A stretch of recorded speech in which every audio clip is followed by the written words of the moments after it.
여러분, 문득 이런 생각을 해보신 적 없으신가요?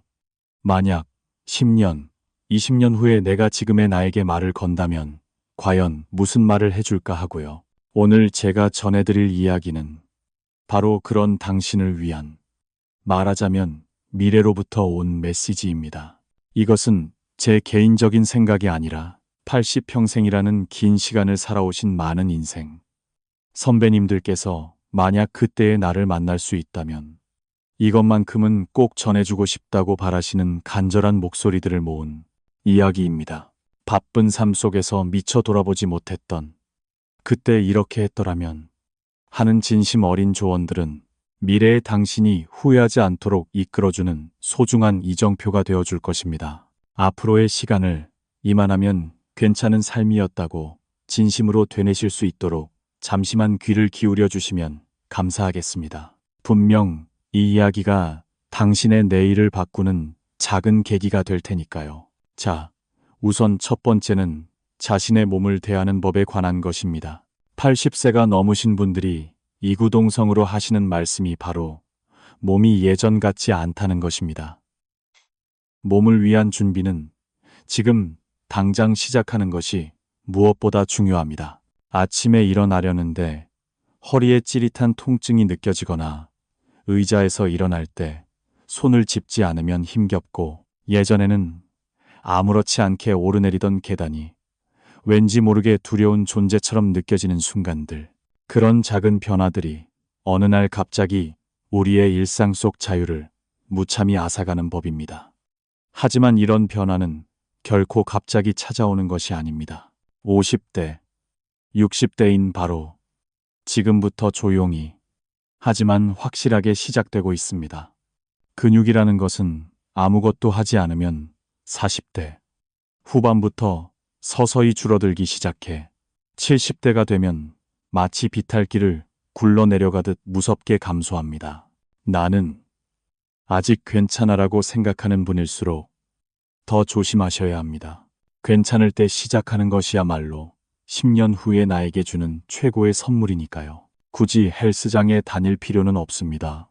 예를 들어 TV를 보면서 의자에서 천천히 일어섰다 앉는 간단한 동작을 몇 번 반복하는 것만으로도 충분합니다. 혹은 저녁 설거지를 마친 후에 그 자리에서 5분 정도 제자리 걸음을 해보는 것도 좋습니다. 특히 허벅지나 엉덩이처럼 큰 근육을 의식하는 것만으로도 우리 몸은 반드시 보답해줍니다. 식사 역시 마찬가지입니다. 단순히 칼로리만 신경 쓸 것이 아니라 근육을 지켜줄 영양소인 단백질을 소중히 여겨야 합니다. 고기나 생선, 계란, 두부 같은 것들이죠. 체중을 줄이는 것보다 움직일 수 있는 몸을 만든다는 생각이 미래의 당신을 지키는 든든한 성곽이 되어줄 것입니다. 80세가 되어서도 내 힘으로 걷고 내 일을 스스로 할 수 있다는 것, 그것은 단순히 편리함의 문제가 아닙니다. 나는 아직 뭐든 할 수 있다 는 삶의 자부심이자 자신감 그 자체가 되는 것입니다. 그러니 바로 오늘부터, 지금 이 순간부터 아주 작은 운동 하나, 식단 하나를 다시 돌아보시기 바랍니다. 두 번째는 돈을 마주하는 자세입니다. 이건 조금 의외로 들릴지도 모르겠습니다만, 돈은 쓸 용기가 없으면 종이 조각에 불과하다는 것입니다. 통장에 돈은 있었는데 결국 쓰지 못했다. 이것이 정말 많은 80대 어르신들이 토로하는 안타까운 후회입니다. 자녀 교육비, 아파트 대출금, 불안한 노후 대비, 그런 것들을 위해 평생 열심히 일하고 아꼈지만 정작 자신을 위해 쓰려고 마음먹었을 때는 이미 그 시절의 체력도 의욕도 남아있지 않다는 참으로 씁쓸한 이야기입니다. 언젠가 가보고 싶었던 그 여행지, 맛보고 싶었던 그 음식, 그 언젠가를 기다리는 동안 시간은 야속할 만큼 쏜살같이 흘러가 버립니다. 젊었을 때는 돈을 쓰는 것에 왠지 모를 죄책감을 느끼고 즐기는데 익숙하지 않았다고 말씀하시는 분들도 계십니다. 물론 무턱대고 낭비하자는 이야기가 아닙니다. 중요한 것은 지금 내가 건강할 때 마음을 풍요롭게 만드는 돈의 사용법을 아는 것입니다. 예를 들어, 전부터 마음에 두었던 식당에서 조금은 사치스러운 점심을 즐겨보는 것, 읽고 싶었던 책을 가격표 보지 않고 사보는 것, 당일치기라도 좋으니 무작정 기차에 올라타 낯선 동네를 걸어보는 것, 그런 작은 일이면 충분합니다. 아, 정말 즐거웠다고 느낄 수 있는 경험은 단순한 추억을 넘어 앞으로의 인생을 밝혀주는 등불이 되어줍니다. 그리고 자녀들에게 무언가 남겨주고 싶다는 그 따뜻한 마음, 저도 잘 압니다. 하지만 한번 생각해 보세요. 부모가 모든 것을 참고 희생하는 모습보다 자신의 삶을 즐겁게 살아가는 모습을 보여주는 것이 훨씬 더 멋진 선물이 아닐까요? 나를 위해 돈을 쓸 수 있는 시간은 생각보다 짧습니다. 그렇기에 기운이 있는 바로 지금, 돈을 불안을 막는 보험으로만 여기지 말고 마음을 채우는 경험을 위해 사용해 보세요. 그것이야말로 80세가 되었을 때 후회 없는 인생이었다고 말할 수 있는 소중한 열쇠가 될 것입니다. 세 번째, 집과 소유물에 관한 이야기입니다. 미래의 내 눈으로 지금의 생활을 다시 한번 돌아보자는 것입니다. 80대가 되면 많은 분들이 이 집은 이제 너무 넓어, 물건이 너무 많아 감당이 안 되라며 삶의 무게에 한숨을 내쉬곤 합니다. 젊었을 때는 안락하기만 했던 집도 계단을 오르내리는 것이 힘에 부치고 청소도 구석구석 하기 힘들어집니다. 언젠가 쓰겠지 하며 쌓아두었던 물건들이 어느새 삶을 옴짝달싹 못하게 짓누르는 짐이 되어버리는 것이죠.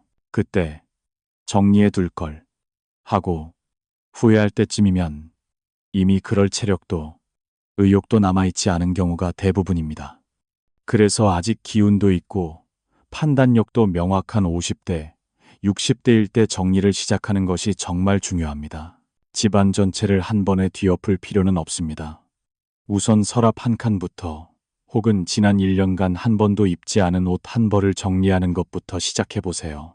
그런 작은 실천이면 됩니다. 중요한 것은 지금의 나에게 필요한가? 그리고 미래의 내가 관리할 수 있는가? 나는 잣대로 물건을 바라보는 것입니다. 그렇게 자신의 삶을 가볍게 만드는 것은 남겨질 가족들을 위한 눈에 보이지 않는 조용한 배려이기도 합니다. 언젠가 누군가가 힘겹게 내 짐을 정리해야 하는 부담을 남기지 않는 것, 내가 아끼던 소중한 물건들을 내 손으로 잘 보내주는 것, 그것은 아주 고결한 애정의 표현이라고 저는 생각합니다. 네 번째는 인간관계에 대한 것입니다. 나이가 들면 직장에서 은퇴하거나 자녀들이 독립하면서 문득 외로움을 느끼는 순간이 늘어날지도 모릅니다. 하지만 80대 선배님들이 한 목소리로 말씀하시는 것은 친구의 숫자가 행복을 결정한다는 것은 환상일 뿐이라는 겁니다.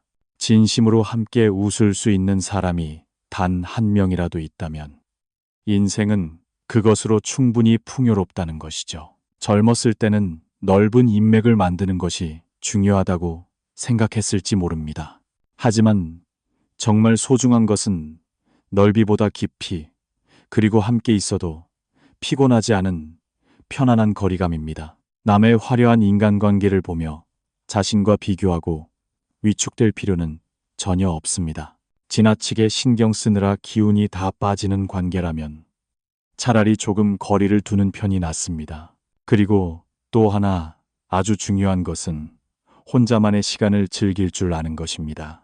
누군가와 함께하는 시간도 멋지지만 혼자 있어도 충만한 시간을 가질 수 있게 되면 인간관계에서도 무리하지 않고 자연스러워질 수 있습니다.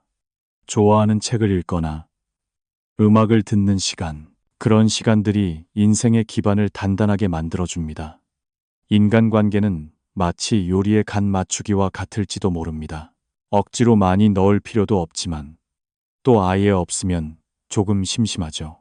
나에게 딱 맞는 적당한 양을 찾아내는 것이 앞으로의 인생을 풍요롭게 만드는 지혜가 될 것입니다. 다섯 번째, 이것은 후회라는 것에 가장 깊은 곳에 자리한 이야기일지 모릅니다. 80세가 되어 삶을 되돌아볼 때 마음에 가장 무겁게 남는 것은 저질러버린 일보다 오히려 하지 않았던 일에 대한 아쉬움이라고 합니다. 마음 한구석에서 언젠가 도전해보고 싶다고 생각했던 일, 시간이 나면 해야지 하고 미뤄두었던 일, 그런 것들이 훗날, 아, 그때 왜 해보지 않았을까 하는 깊은 한숨으로 변합니다. 하지만 잘 들으세요. 너무 늦었다는 말은 결코 없습니다. 왜냐하면 앞으로의 인생에서 오늘이 가장 젊은 날이니까요. 중요한 것은 해보는 것 그 자체입니다. 능숙하게 잘하지 못해도 괜찮습니다. 도전했다는 사실 그 자체가 미래의 나를 납득시켜 줄 테니까요. 문화센터의 체험교실이든 원데이 클래스든 우선은 그 세계의 문을 살짝 열어보는 것만으로도 충분합니다. 다른 사람과 비교하는 것도 이제 그만두세요. 이것은 오롯이 당신 자신을 위한 도전이니까요. 하지 않았던 후에는 유령처럼 평생 마음속을 떠돌지만 해봤던 경험은 설령 실패했다 하더라도 반드시 당신 인생의 자양분이 됩니다. 부디 해보고 싶다는 당신의 마음에 좀 더 솔직해져 주세요. 그리고 마지막 6번째, 가족, 특히 부모님과 자녀와의 관계에 관한 것입니다. 부모님이 건강하실 때는 언제든 이야기할 수 있다고 생각하며 미루기 쉽죠. 하지만 그 언제든은 영원하지 않습니다. 좀 더 이야기를 들어둘 걸, 감사한 마음을 전해둘 걸, 그렇게 깨달았을 때는 이미 너무 늦어버린 경우가 정말 많습니다. 쑥스러울지도 모릅니다. 하지만 고맙습니다라는 말 한마디라도 좋습니다. 혹은 부모님의 지난 시절 이야기를 들려달라고 청해보세요. 부모님께서 어떤 인생을 걸어오셨는지, 무엇을 좋아하고 무엇을 소중히 여기셨는지, 그런 이야기를 들어두는 것은 당신에게도 더없이 소중한 보물이 될 것입니다. 자녀와의 관계도 마찬가지입니다. 다 컸다고 해서 어딘가 거리를 두고 있진 않으신가요? 부모로서 무언가를 해줘야 한다는 생각에서 벗어나 한 사람의 인격체로서 동등하게 대화를 나눠보세요. 그러면 지금까지 보지 못했던 자녀의 새로운 모습을 발견하게 될지도 모릅니다. 거창하게 자리를 만들 필요는 없습니다. 짧은 메시지를 보내거나 함께 식사하는 것과 같은 소소한 일이면 됩니다. 중요한 것은 마음의 연결고리가 끊어지지 않도록 하는 것입니다. 함께 이야기할 수 있는 시간은 한정되어 있습니다. 후회하고 나서는 되돌릴 수 없습니다. 부디 그 사실을 결코 잊지 마시기 바랍니다. 자, 몸, 돈, 생활, 인간관계, 그리고 하지 않았던 후회와 가족에 대한 이야기까지. 이 모든 것은 결국 하지 않았던 일에 대한 아쉬움과 좀 더 제대로 마주하지 못했던 관계에 대한 미련으로 귀결되는지도 모르겠습니다. 여러분의 인생은 바로 지금 이 순간이 미래로 이어지는 중요한 갈림길입니다. 물론 매일이 힘들고 뜻대로 되지 않는 일도 많겠지요. 우리 모두 각자의 짐을 짊어지고 필사적으로 버티며 살아가고 있으니까요. 하지만 이제 나이가 들어서 라는 쓸쓸한 말로 자신의 가능성을 가두지 마세요. 아직 충분히 이제부터 시작입니다. 이 이야기가 당신의 내일을 더욱 빛나게 하는 작은 계기가 될 수 있다면 저에게 그보다 더 큰 행복은 없을 것입니다.